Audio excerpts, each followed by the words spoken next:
Hi, family. Hi, women like me. Hi, everybody. How men, guys, boys like me. So, welcome back to my channel. It's your girl, Benedicta. Nobody asked, but I just want to say a little story about myself, my journey, how I came to Germany, how I met my husband first. So, this video might be a little bit long or part one or two, I don't know. So, I just sat down yesterday and I started remembering everything, and I said, let me share this story a little. How I met my husband, because people ask me, hey, your husband has been in this country 31 years. Did you meet him here? Did you guys met here in Germany? No. The answer is no. So I met my husband when I was very young. Yeah, I was 19 and I met him in Nigeria. How I met him was that after my secondary school, I wrote jam and I didn't pass the jam. So if you are in Nigeria, you know about jam. That's what you have to write to enter the university. So I didn't pass. So instead of just sitting around doing nothing, my dad asked to register me, I and my sister in computer school. So we went to computer college. It was 6 months course, desktop in computer publishing. That was what we did. That was this I'm saying is 2001. I finished 2000. We are the millennium set. Some of you were not born then. We're the millennium set. We finished year 2000 was when I finished. We're the first people that wrote NECO. That was then NECO was free because we're the first people that wrote NECO. So I went to computer school. Luckily for me, before the 6 months got to an end, there is this man that opened a very, very big internet cyber cafe in Festac. He just opened it that period and was looking for people to work for him. So he came to our school and talked to the manager there, and the manager talked to us that was graduating that if we would like to come out to work for the man. Ooh, I was very, very excited, and that was my first job in my life. No, I was still a little girl. So that was my first job. I was very happy, and they said they are going to pay us 5,000 naira. Then 5,000 naira was a big deal then. Hey, I was so happy. Told us at school, told us that we should dress fine the next day and go there for interview. So we went for interview. He asked us some questions. When we went there, the place was so fine. It was very big. They had up to like 50 computers. It's not now that they are using laptop. Then they were using normal computers, you know. So then it was internet call. Not now everybody have phone. Then if you want to call your family abroad, you come there and call internet call. They connect to computer and with a phone, then you sit there and you talk to your family abroad. And then if you want to write to your family, there was no telephone like that, so you come there, we send email. So our job was to type email for our customers that want to send. Some come, when they come, they check their email, in the cyber cafe, they check their email. Each message you read then was 20 naira. Yes, if I open any message for you and you read, you're going to pay 20 naira. So in the end of our shift, there used to be 2 shifts. So I started working shift for a long time, even when I was in Nigeria. So you open the email for you, you read. Then when you read two, you're going to pay me 14 naira. I'll keep the money. Then when I close, we start by 8. Then I close by 2. When I close, 2 or 3, I can't remember. Then you will calculate our money, we'll give it to the cashier with your name, with your amounts you make, you give it to the cashier. So that is what we used to do. And then we used to have little money because we used to pocket some small change inside. So that was how I started the journey. That is how I started my journey. So sadly for me, I didn't pass the jam, so I have to take the jam again. So I was still working there the next year. That was now 2003. 2003 was there. So people used to come from all over the world to make calls there in Festac. They call their families, some that travel maybe they travel from abroad, maybe from Germany or US or UK to Nigeria. That is where they call their family that is back home, that is back in abroad. That's their friends, to keep in touch with their family. They come there, they make calls. I used to see all this Americana. Some come there with their children, they'll be speaking. I will be looking at them. They will come, will make calls. So sometimes I used to be in the call session. They arrange the phone booth like this. I will be inside. I will dial the number for you. You will call, and it will be reading in my system. When you hang up, then I will tell you how much you've called, how many minutes you've used.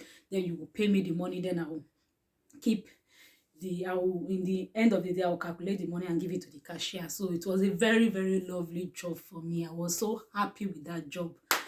So I was doing the job, and one day came this man. Yeah, so many people used to come there and ask me out. Some would just, there was big Mr. Biggs, not Mr. Biggs under the plaza. It's Damilola Plaza. Where up, all the up was the computer office where we were working. Then the down was Mr. Biggs.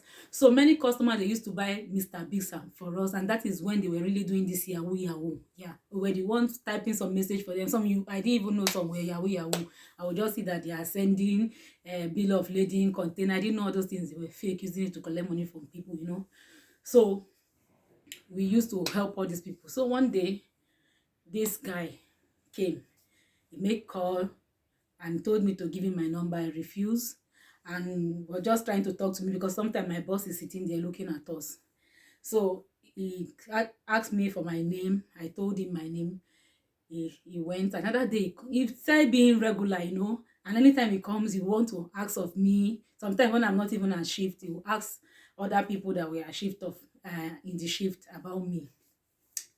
So that is how one day he met me in my shift and told me, where have you been? I said, no, I was not in this shift. I was in also shift. Yeah, they told him that's why he came. He was really, really coming there sometimes just to make maybe 1 minute call, 2 minutes call, just to see me. I didn't know. He said the first day he just set his eyes on me, just like me. So he started coming there every time, telling his friends about me, and they will come together just to see me. But he didn't really ask me out direct, but he just want to be seeing me. Will be throwing some kind of question. Why are you not in school? I will just be telling him I wrote WAEC, I wrote JAM, I'm waiting for my result, all those things, be talking.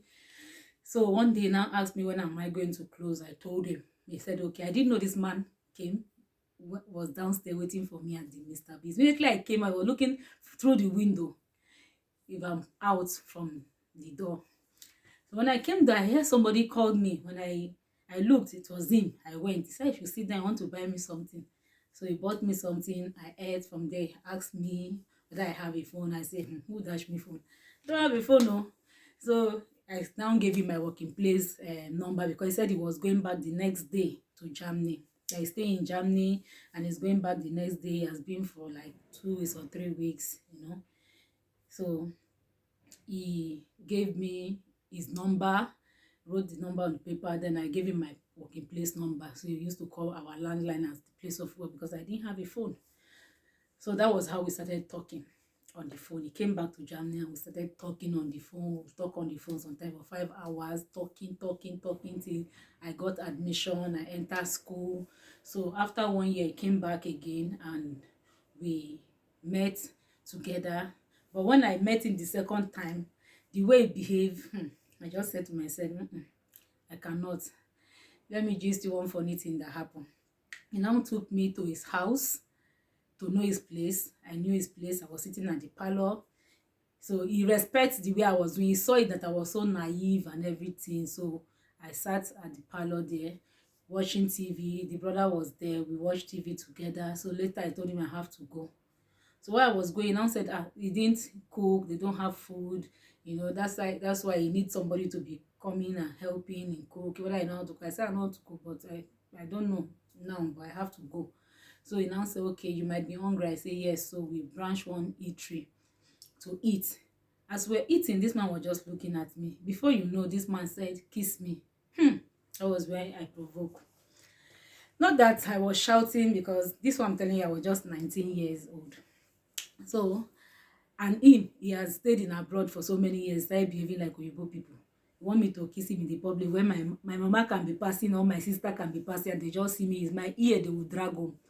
So I just told him, what is that? I hated him because of that. And I told him, what do you take me for? Do you think I'm a prostitute? So I stood up, I went to the bus stop waiting for bus. He was laughing, he came back. He told me, I'm sorry if I've offended you. I said, no, it's okay. I don't, in fact, for me, it was just over because I was just so, because there were people there eating in the public, they just say I should kiss you. What do you, in fact, I don't know if you understand the feeling of that age I was, and so naive. I don't really know such all those kind of things. So he came to the bus stop trying to talk to me. I didn't want to talk to him again. If he come close to me, I will shift. If he come close to me, shift. I was waiting for the bus to come so I can enter and go home. He will come to me. Then he now told me, I want to keep you. I looked at him. I said, I don't want to keep you. I threw my face away. I said, I don't want to keep you. He said, I want to keep you. I said, I don't want. So when will I see you again? I said, I don't know. So the bus came. Luckily for me, I entered the bus and I left. So since then, he started trying to reach me. He came to my working place. I was ignoring him. I don't want to talk to him. I now told my colleague what he did. They were laughing at me. They say, you don't know he's a Oyibo man. He live abroad. That those things is not. I say, no, for me, I felt like maybe you think I'm all these girls, you just meet on the street, they start kissing on the, what kind of thing is that?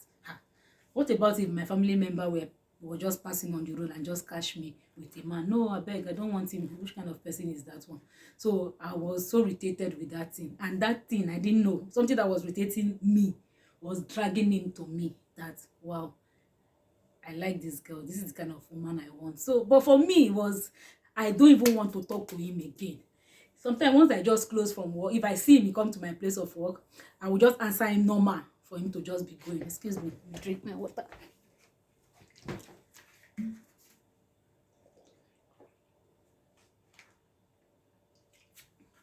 I will just answer him normal for him to be going. I don't want discussion. I don't know if you understand how that kind of thing used to be. I will just be boning up and down. I don't want to talk. He will try to want to talk to me. I will not want to talk. He tell me to keep the change. I will say I don't want. I will give him his change back. So he was trying to talk to me, and now notice I have a friend that we always go home together. So he now went and talked to the girl, and I is very sorry. Didn't know that thing will offend me. So the girl started talking to me that I should give him a chance. That he didn't seem like a bad person. He didn't know. He thought, and he liked you because of that. He now told the girl how he liked me and how he has seen all those decency in me. He really wants to keep me and all that. So I don't want to keep him. I don't want that kind of a person. So later, and after all the persuade, or how will I call it, and everything. So I started talking to him back, and immediately we started talking. You have to go back again. So he went back, and after that we started talking on the phone. So because of me, he was coming to Nigeria like every 6 months just to see me. I later entered school. I entered university. He will come to Calabar, travel to Calabar. We will see. We will spend 1 week. We will go back to Lagos. If I have time, I'll go to Lagos. If I have holiday, my parents will not know I have holiday. I will first of all go to his place and spend like 2 weeks before going home. I will tell my parents I'm still in Calabar. God forgive me. I will tell them I'm still in Calabar. I will be with him for like 2 weeks. And funny enough, all this time that I'm with him, guess what? He doesn't know where I live. Yeah, he only know where I'm working. I know where he's living. I know his house, but he doesn't know where I live, because in my family, we don't bring man to our house until this man want to marry you. We don't, because I've not seen my sisters, because we are among the youngest. Yeah, I'm from a polygamous home. We are 15 kids, 13 girls. I am number 12. So I have grown up sisters. So I didn't see them bringing boy gallivanting around. So how will I do that?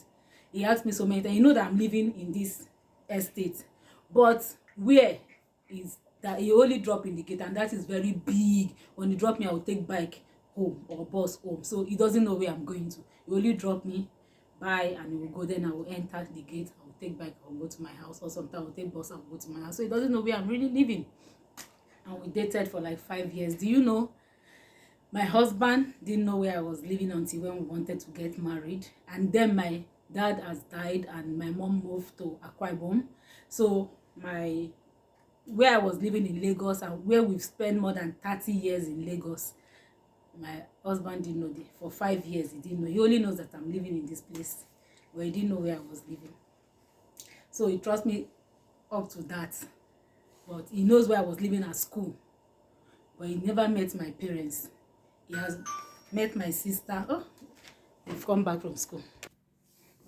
Ooh. So my kids are back. So watch out for part 2. The story have not ended.